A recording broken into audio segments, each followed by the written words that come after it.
Hey guys, welcome back to the channel. I'm going to do a slightly different video this time. I've had quite a few requests in my comments and people message me asking how I film my videos and sort of how I get my tone. So I thought it'd be quite interesting to sort of, I guess, do a rig rundown of what I use to film, what I use software wise. So we'll start by just doing a little tour of my home studio. So for starters, for lighting, I've just got these little cheap LED panels off Amazon. They can go any colour, you can adjust the brightness, and they're rechargeable. I think they probably cost about £10 each. And yeah, that's sort of really all I need. So to get the sort of pink colour you can see over my shoulder, it's just another couple of these LED panels off Amazon. As you can see, they're pretty small, rechargeable. You can adjust the brightness, pick any colour. So for a tenner, they're pretty much ideal for just a little home studio. If you guys are interested in any of the gear I'm showing you, I'll try and put some links in the description for where I sort of got it from. That pretty much wraps it up in terms of lighting. I do occasionally record my voice as this video, and for that I've got a Donner DC20, as you can see here. Again, it was off Amazon, and I think it cost about £50, so it's pretty affordable and it does a good enough job for what I need. As for what I use to record my video, it's just my iPhone. I've got an iPhone 14 Pro Max, so it's got a pretty decent camera on it.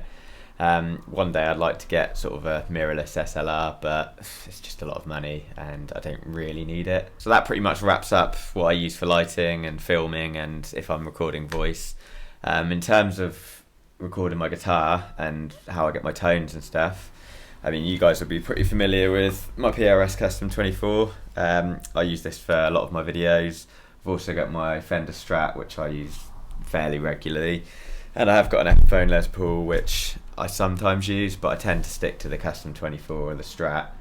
I pretty much exclusively just go direct into my Mac using a Focusrite audio interface. And I model my guitar sounds through Amplitude 5. I probably will do a separate video at some point showing you how I get my tones through that software, because it's a brilliant bit of kit. So I use my Mac to edit the video and audio together. I use Final Cut Pro to do that, which is again a brilliant bit of software. And that pretty much wraps up everything I use to record my videos. As I said, I will do a slightly more in-depth sort of video on how I get my particular tones on Amplitude and maybe how I sort of edit the videos together on Final Cut Pro. But other than that, I don't use any other equipment, so it's a fairly affordable rig that I have. If you guys have enjoyed the video, really appreciate a thumbs up and maybe a comment on what I can do to improve next time. And it'd be awesome if you could subscribe to the channel. I'm going to be releasing a lot more of these kind of videos showing you how I get my tones and how I record my videos. And obviously I'll be posting multiple solos every week. So yeah, thanks guys.